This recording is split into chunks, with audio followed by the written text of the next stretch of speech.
When rain beats on a leopard, it wets him, but it does not wash out his spots. It is said in the winds of the Jamaican hills, where the mountains breathe secrets older than time itself, Cudjoe, the Leopard King. A man forged from the very heart of Africa, yet tempered in the fires of rebellion. His name echoed across the land, not as a mere mortal, but as a legend. One who became as untamable as the fierce creature whose spirit he embodied.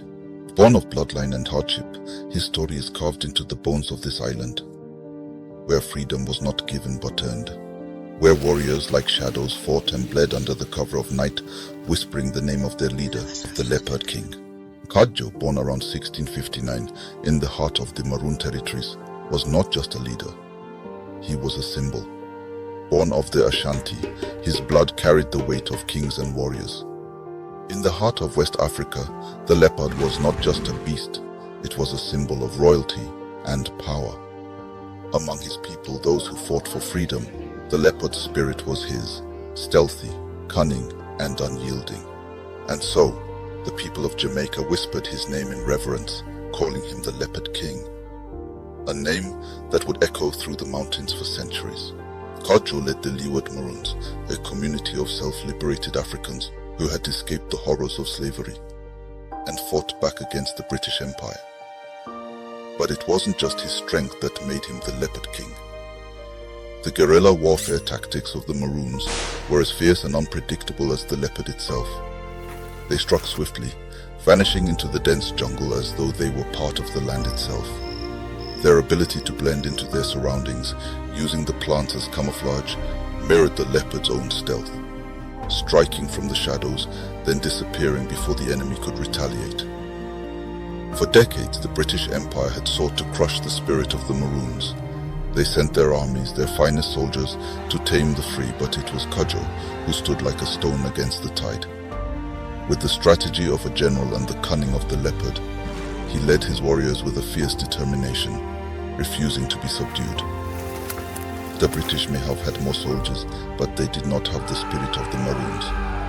Cudjoe's warriors knew the land as their own skin, their movements as fluid as water, as silent as the night. They fought in ways that the British could not understand, like shadows that struck and disappeared. For years, Cudjoe's army beat back the might of the British, never allowing them a foothold. And through it all, the legend of the Leopard King grew. Each victory, a reminder that the spirit of freedom cannot be shackled, no matter how much the oppressors try. In 1739, after decades of bloodshed, Cudjoe did what no one thought possible. He made peace with the very empire that had sought to break him. He negotiated a treaty with the British that recognized the Maroons as an independent nation, granting them land and freedom. This was no ordinary peace. Cudjoe was not alone in this struggle. Nanny, the fierce leader of the Windward Maroons, also fought for freedom in the eastern part of Jamaica, particularly in the Blue Mountain area. Nanny was equally legendary. Her strength and determination made her one of Jamaica's national heroes.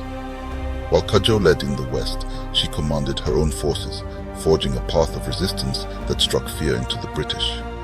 Together, their legacies remain intertwined, defining the Maroon Rebellion as one of the most successful freedom fights in history. Yet even in the face of peace, the battle continued. Cudjoe's body bore the marks of many battles, his back a living testament to the weight he carried. But like the leopard, his spirit was never broken. Even as his life drew to a close, his legacy lived on, etched into the soul of Jamaica, into the heart of the Maroons, and into the hearts of all those who fought for freedom. Cudjoe, the Leopard King, a man who, like the leopard, would never be tamed. For though the rain may fall, it cannot wash away the spots of those who fight for what is rightfully theirs. If this tale has awakened the spirit of freedom in you, don't forget to like, subscribe, and share. Next week, join me as we dive into the chilling tale of the ghost warriors of the Zulu. It's a story filled with supernatural warfare and strategy you won't want to miss. Till next time, my friend, and remember, Africa was never weak, Africa was never silent, Africa was never conquered, only rewritten. And together, we write it back.